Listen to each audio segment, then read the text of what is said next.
Ang aming ulam, sinigang na bangus na maraming kangkong.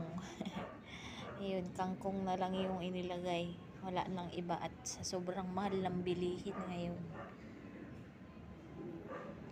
Kangkong na lang para makatipid, kaso yun nga lang, ang kangkong ay siyam na piraso, 20 pesos, 'di ba? San ka pa?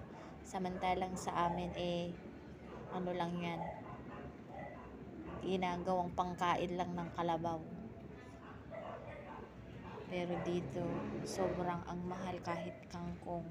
Wala na, hindi na maano yung tunay na sinigang. Sa sunod, laga na lang to na walang kagulay-gulay.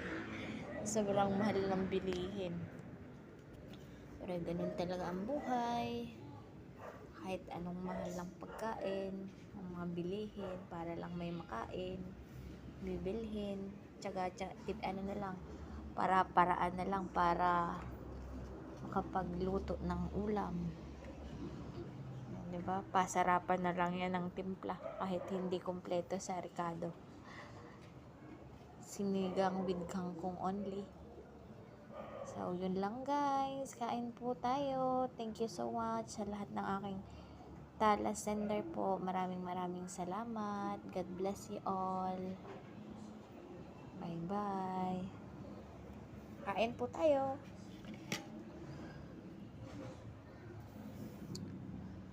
So, yun lang.